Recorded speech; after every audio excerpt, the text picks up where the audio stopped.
This is going to be a cold start on the Mule. It's about 30 degrees. Let me check the truck to see what it says.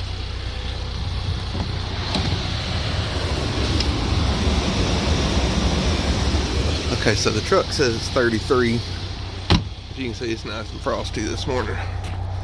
So I've had the key on for a little bit to let the pump go ahead and prime. Let's go ahead and start it up. It's got a full tank.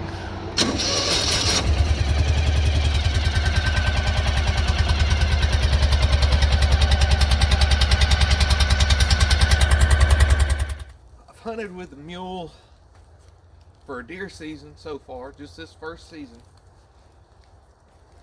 and thought I'd do a little quick longer term review on it, because I did a short term review. I did a first 24 hours review, and then I've got a couple other videos on the Mule where I talked about a few little things I'd found out while using it.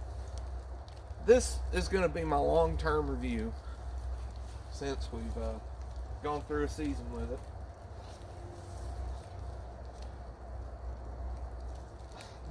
There's a lot of things I really like about the Mule. Number one is the size of it. It gets around in the woods out around here where we're hunting super easy.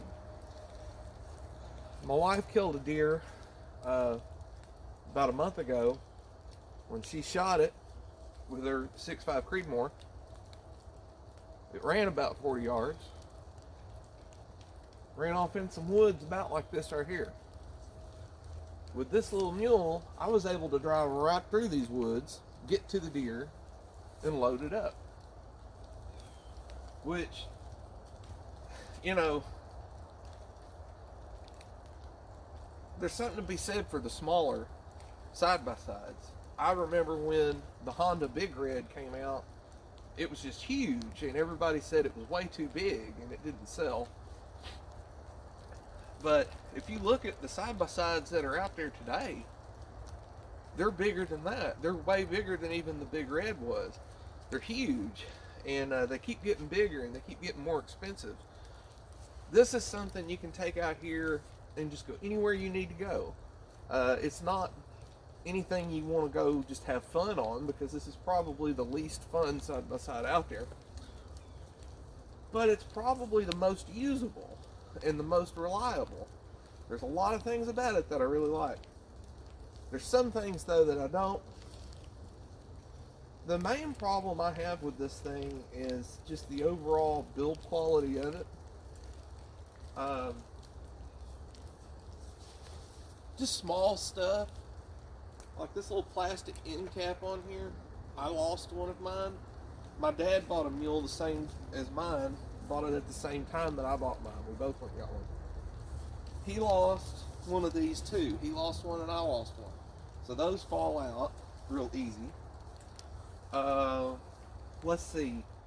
Both of us have experienced these things kind of popping out of gear sometimes. Mine's done it one time, but his has done it a couple.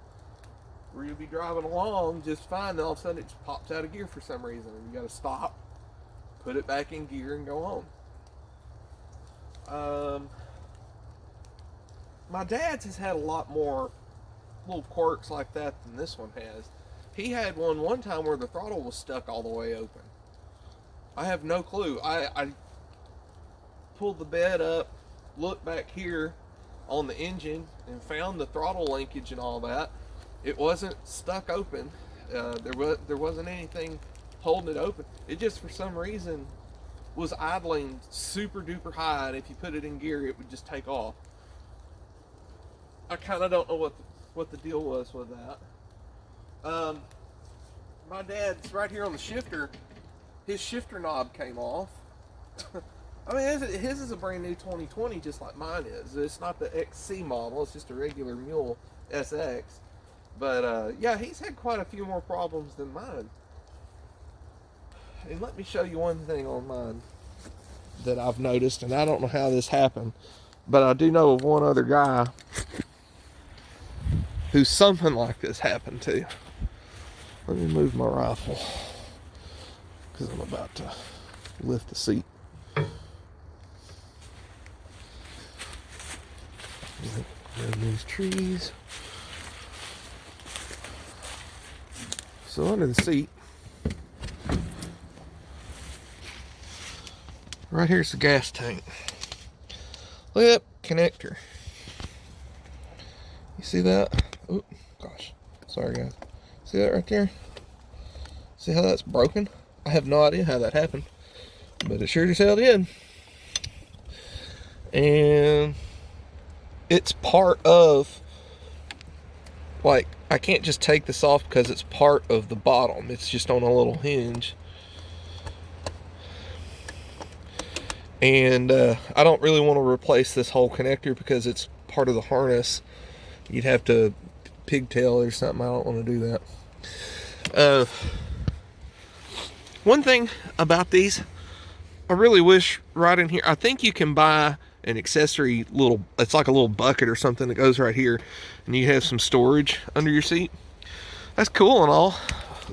What I also would like to see though is just a bigger gas tank. You could have just a whole lot more fuel.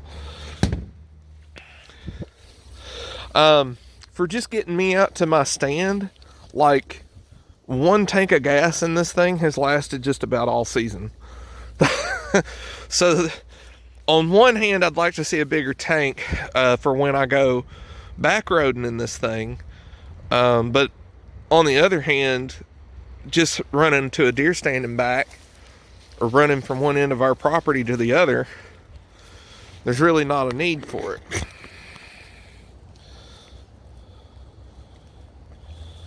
So overall, there's been some weird things, but ultimately I like it. It's a tough little thing. It's very simple, very reliable. It gets around really well in the woods,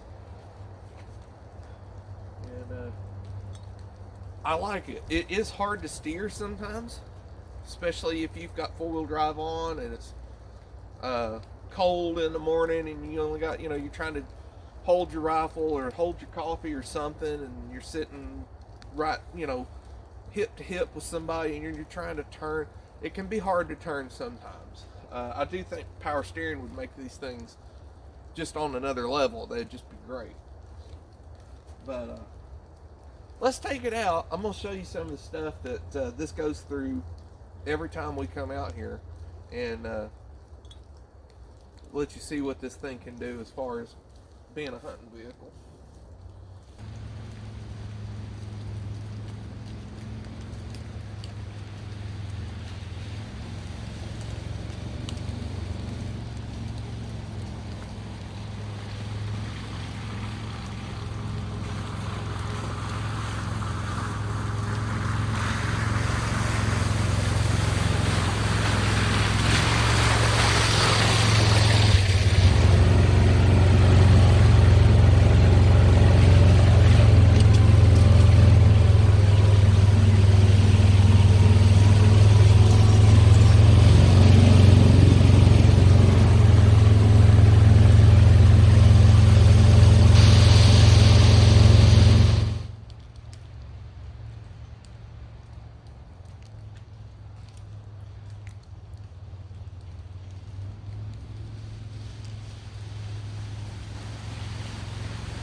So as you can see, Little Mule gets around really well in the woods.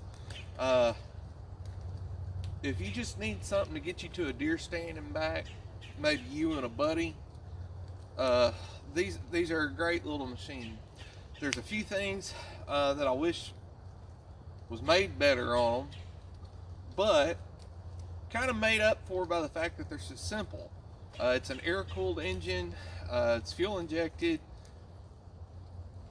It's a solid axle. There's really not a whole lot that can go wrong on these. Kawasaki is known for having decent CVT transmissions. I certainly haven't run into any problems with this one. It's got, and I'll tell you something else that kind of makes up for it too. This thing has storage just for days. In this little glove box here, I've got Lonesome Dove, got a lighter, I got my knife, I've got the owner's manual, the registration and all that. I got duct tape in here. Just all kinds of stuff just in this glove box. Up here in the front storage, I've got all my winch stuff, snatch block, straps. I can't remember what all else. Oh, the remote. I've got my targets for when I go shooting, staple gun to put my targets up. And then of course you got the bed. You can put anything in the bed that you want. It's just really nice being able to store so much on this thing and still have, enough room to where you're not crowded. Something, some of the other side-by-sides I was looking at was like a Pioneer 500 or something like that. Not a whole lot of storage on that thing. It doesn't have a bed at all. There's certainly no huge storage compartment in the front.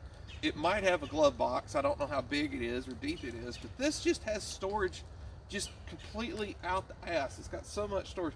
And then, like I said, you can put there's a little bucket that they sell. I call it a bucket. There's a little thing they sell that you can put under the seat so you have storage even under there. You could store so much stuff on here, and just whatever tools you want to use or need for what you're using this for. This thing is just built for work, and it looks good. I think it's a really good looking side by side. Like I said, there's a few little things. I don't think it's perfect, but I think I think for my needs it's perfect. I just wish that some of the stuff on here kind of fit together better or kind of worked a little better. Dad's had a problem with his body panel right up here on the corner by the cup holder. It had popped up, and I had to fiddle with that thing forever to get it to fit to where it stayed where it was supposed to, because the fit was kind of not great. And so I had to fiddle around with the cup holder. I had to stick my arm up under the dash and, try to feel around about how it actually is supposed to go, and then try to make it do that. Finally got it to stay down, but it took a while, and it really shouldn't have happened to begin with. But like I said, for all my gripes, the fact that it's got so much storage and the fact that it gets around on these trails and stuff so easily and so well, and the fact that it's so simple, it kind of makes up for it. I still really like the Mule. I still think it's a really good side-by-side. I think that's why they sell so many of them, and why they've been making these things since the 90s. This used to be called the 610, and it looked a little bit different, but it was the same frame, engine, all the same.